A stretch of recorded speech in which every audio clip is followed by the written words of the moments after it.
자, 여러분, 한 나라의 대통령이, 그것도 전 세계 경제를 쥐락펴락하는 미국 대통령이 공식적인 자리에서 이런 말을 했다면 믿으시겠습니까? 솔직히 말해서 그 녀석 엉덩이를 걷어차듯 해고해버리고 싶다라고요. 농담 같죠? 아닙니다. 바로 며칠 전 2025년 11월 19일 워싱턴에서 열린 미국 사우디 투자 포럼에서 도널드 트럼프 대통령이 실제로 뱉은 말입니다. 엉덩이를 차고 싶다는 대상, 바로 세계 경제를 쥐락펴락하는 미국 중앙은행 연준의 제롬 파월 의장입니다. 심지어 그 자리에는 스콧 베선트 재무장관도 앉아 있었는데요. 트럼프는 재무장관에게도 이렇게 얘기했습니다. 파월한테 가서 금리 내리라고 설득해. 빨리 해결 못하면 해고다라고 말이죠. 좌중은 웃었지만 사실 이건 웃을 일이 아닙니다. 미묘한 긴장감이 흐르는 장면이죠. 여기서 한 가지 팩트 체크하고 가겠습니다. 제롬 파월 의장의 법적 임기는 2026년 5월까지입니다. 아직 반년이나 남았습니다. 대통령이라도 법으로 보장된 연준 의장을 마음대로 자를 수는 없습니다. 그런데 트럼프는 왜 이렇게까지 서두르는 걸까요? 남은 임기도 못 기다리고 공개석상에서 해고를 얘기하며 난리를 피우는 진짜 이유. 이 거친 입담 뒤에는 오는 12월 금융시장을 뒤흔들 진짜 계획이 숨어있기 때문입니다.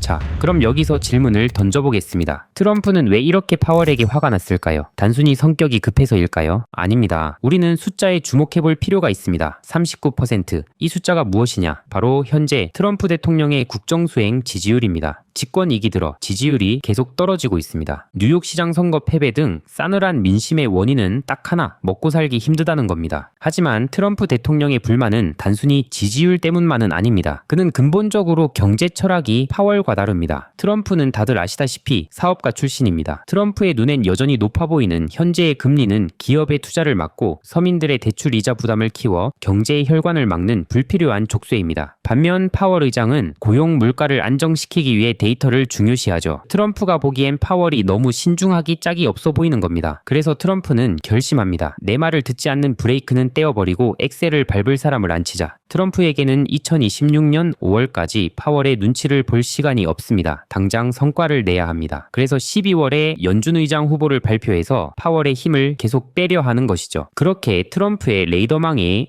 백악관의 가장 깊숙한 곳에서 호출된 인물이 있습니다. 바로 케빈 헤셋, 현 백악관 국가경제위원회 위원장입니다. 이 사람이 누구냐고요? 트럼프 일기 때 세금 확 깎아주는 감세법을 설계했던 트럼프의 오래된 영혼의 파트너입니다. 그의 논리는 이렇습니다. 세금을 깎고 규제를 풀어 기업이 물건을 더 많이 생산하게 하면 돈을 풀어도 물가는 크게 오르지 않고 경제는 성장한다라고요. 즉, 트럼프와 헤셋은 강력한 성장이라는 코드가 완벽하게 일치하는 파트너인 셈입니다. 시장은 이미 그를 차기 연준 의장으로 점찍고 있습니다. 폴리마켓이라는 베팅 사이트에서는 헤셋이 차기 의장이 될 확률을 이미 50% 이상으로 보고 있습니다. 그가 지명된다면 시나리오는 뻔합니다. 트럼프가 금리 내려 하면 헤셋은 얼마나 내릴까요? 라고 물을 준비가 된 사람이니까요. 자, 그렇다면 케빈 헤셋이 등판하여 금리를 내리면 어떤 일이 벌어질까요? 트럼프 대통령의 의도대로 기업 투자가 늘고 주가가 오르는 장밋빛 미래가 펼쳐질까요? 물론 그럴 가능성도 충분합니다. 유동성이 풀리면 단기적으로 경기는 활력을 찾으니까요. 하지만 한편에서는 경제의 역설을 우려하는 목소리도 나옵니다. 바로 부메랑 효과입니다. 많은 분들이 오해하시는 게 있습니다. 연준이 기준금리를 내리면 시중금리도 무조건 내려간다라고 생각하시죠. 보통은 그렇습니다. 하지만 상황이 비정상적일 때는 정반대의 일이 벌어질 수도 있습니다. 상상해보세요. 트럼프와 헤셋이 손을 잡고 과감하게 돈을 풉니다. 주식시장은 환호할 수 있습니다. 반면 채권시장의 반응은 다를 수 있습니다. 깐깐한 투자자들은 이렇게 생각할 수도 있거든요. 잠깐 경기를 띄우려고 돈을 너무 많이 풀면 나중에 물가가 다시 오르는 거 아니야? 이런 인플레이션 재발에 대한 우려가 커지면 투자자들은 미국 국채를 팔아치우거나 더 높은 이자를 요구하게 됩니다. 이걸 전문 용어로 채권 금리 발작이라고 부릅니다. 트럼프는 경기를 살리려고 금리 인하 버튼을 눌렀는데 그게 거대한 부메랑이 되어 돌아와 미국 경제에 부담이 생길 수 있는 것이죠. 특히 헤셋처럼 성장을 외치는 인물이 오면 인플레이션이 다시 깨어날 가능성이 있습니다. 이것이 바로 지금 월가가 헤셋의 등장을 반기면서도 한편으로는 공포에 떨고 있는 이유입니다. 지금 백악관 테이블 위에는 헤셋 말고도 다른 카드들이 올라와 있습니다. 크게 보면 세 가지 스타일의 선택지가 놓여 있습니다. 첫 번째는 앞서 말씀드린 성장 가속 스타일입니다. 케빈 헤셋 위원장, 그리고 세계 최대 자산 운용사 블랙록 CIO인 릭 라이더가 여기 속합니다. 물가? 나중에 생각하고 일단 돈 풀어. 경기 띄워.